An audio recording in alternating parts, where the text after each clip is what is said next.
가장 중요한 게 계속 꾸준하게 할 수 있는 환경을 만들어주는 게 가장 중요한 것 같거든요. 그 환경을 만들면 있어서 어떤 포인트들이 중요할까요? 그릿이라고 하잖아요. 그러니까 어떤 거를 이제 성취하거나 할 때 약간 자기의 뭐 능력 이런 것도 중요하겠지만 이거를 포기하지 않고 끝까지 계속 끈기 있게 노력하는 게 중요한 것 같습니다.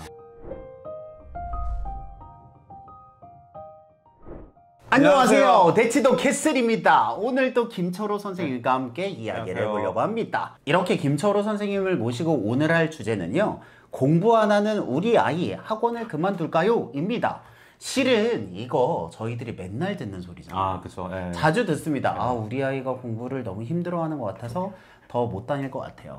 이럴 때 어떻게 할까요? 에 대한 질문인데요. 어떻게 생각하세요? 이게 사실 그 강사라는 직업이 자기가 잘 가르치는 것도 굉장히 중요한데 아이들 성적으로 평가를 받으니까 그게 조금 힘든 점이 있는 것 같아요. 그렇죠. 예. 그런 부분이 있죠. 보통 이제 어머님들이 학원 다니다가 애들 이제 성적 같은 거를 많이 좀 보시고 좀 이제 또 아니면 또 공부하는 평상시 공부를 좀 잘 안 하니까 그만둔다고 이제 말씀을 많이 하시는데, 사실 근데 이제 수험 생활이라든지 운동 선수라든지 뭐 하다 보면 슬럼프가 오는데 이제 그럴 때 좀 아무것도 하기 싫을 때가 있잖아요. 그래서 그럴 때는 조금 이제 쉬는 것도 나쁘진 않은 것 같아요. 실제로 그 학생이 힘들어서 그만두는 거라면, 그러니까 그쵸. 실은 다른 곳으로 가기 위해서 얘기를 하신 거라면 그건 당연히 어쩔 수 없는 건데 예. 진짜 힘들어서 그만두는 경우가 있거든요. 그쵸. 예. 그런 경우에는 잠깐 쉬어도 되기는 한다. 예, 그래서 그쵸. 뭐 약간 좀 여행을 다닌다든지 아니면 정말 이게 나한테 필요한 건지 자기를 돌아보는 시간 같은 거는 필요한 것 같아요. 근데 이제 그게 기간이 너무 길어지면은 좀 안 좋은 것 같아요. 예. 왜냐하면 저도 가르쳐 봤지만 갔다가 못 돌아오는 경우가 있어요. 그러니까 잠깐 이 길을 가다가 잠깐 쉬어야지 했는데 그쵸. 너무 많이 쉬어서 그 길로 다시 못 돌아오는 경우가 있긴 하더라고요. 그래서 일단은 뭐 실제로 수학이라는 과목이 제일 또 시간이 많이 걸리는 과목이고 절대적으로 시간이 좀 많이 필요한 과목인데 그래서 일단은 뭐 가장 중요한 게 계속 꾸준하게 할 수 있는 환경을 만들어주는 게 가장 중요한 것 같거든요. 그 환경을 만들면 있어서 어떤 포인트들이 중요할까요? 그릿이라고 하잖아요. 그러니까 어떤 거를 이제 성취하거나 할 때 약간 자기의 뭐 능력 이런 것도 중요하겠지만 이거를 포기하지 않고 끝까지 계속 끈기 있게 노력하는 게 중요한 것 같습니다. 그것을 상황으로 대입해보면 이런 게 될 수 있을 것 같아요. 학생이 실력이 올라가고 있어요. 근데 성적이 안 오를 수 있어요. 이게 여러분들 같은 말인 것 같지만 약간 다를 수 있어요. 실력은 오르지만 성적이 안 오를 수 있고요. 성적은 오르지만 실력이 안 오를 수도 있습니다. 그런데 성적은 그대로인데 실력이 올라가는 경우가 있거든요. 다만 그 실력이 성적으로 발현되는 시간이 필요한 거죠.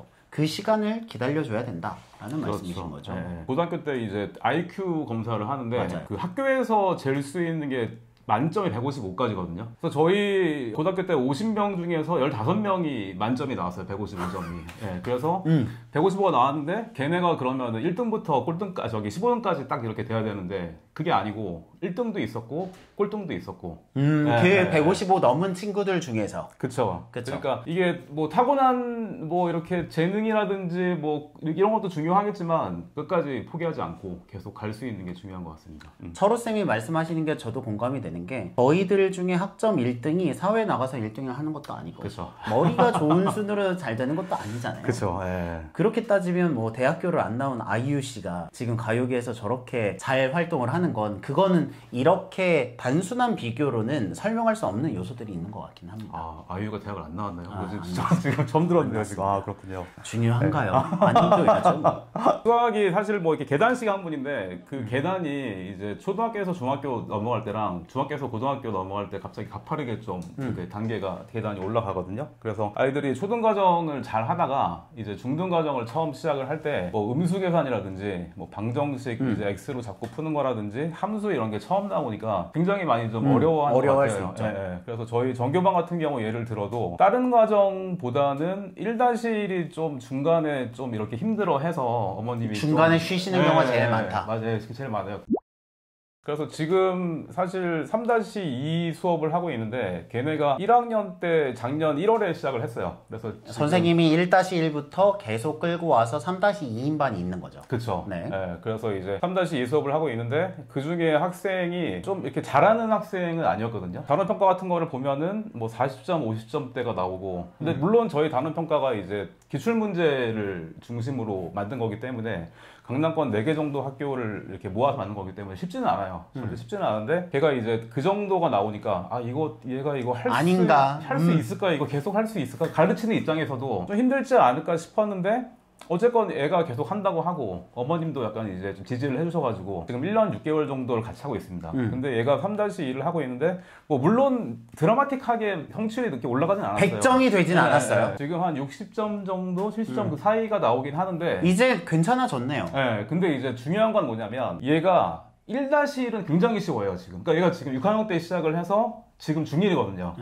3학년 거를 하니까, 그러니까 1-1에서는 이제 X 하나 가지고 하는데, 이제 2-1에서 XY 두 개는 연립방정식을 풀고, 그 다음에 또 중3 때 이제 2차 방정식을 푸니까, 이제 앞에 뭐 음수 계산이라든지 뭐 이렇게 이항하고 이런 거는 별게 아니죠. 아무것도 아니에요, 그거는. 그러니까 이제 굉장히 좀 저는 되게 좋게 본 게 1-1은 굉장히 쉽게 하니까, 자기 본인 과정을 굉장히 쉽게 하니까, 물론 다 이제 성취율을 채우면서 나가는 게 제일 좋기는 한데, 그게 100%가 안 돼도 뒷부분을 나가다 보면 앞부분이 좀 심화 같은 게 좀 굉장히 쉬워지거든요. 그래서 앞부분을 조금 이렇게 메꿀 수 있으면서 뒤에 과정이 좀 어렵기는 하지만 그렇게 나갈 수 있는 것 같습니다. 저는 이 얘기를 들으면서 무슨 생각을 했냐면 여러분들 1-1에 시작해서 3학년 2학기 과정까지 그 자리에 앉아서 버티는 것도 쉽지가 않아요. 맞아요.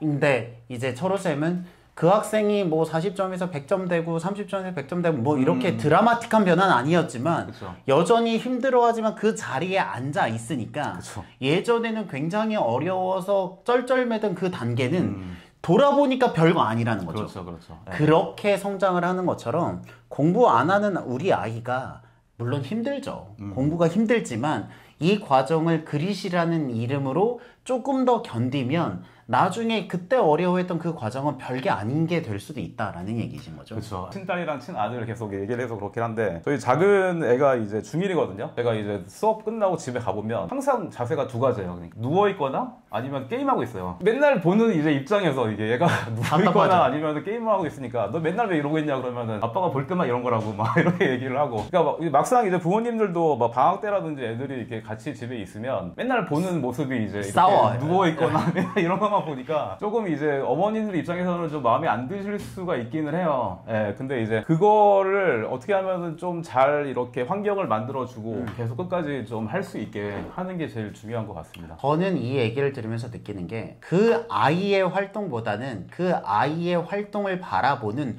우리의 시선을 다시 한번 점검할 필요가 있다고 생각해요.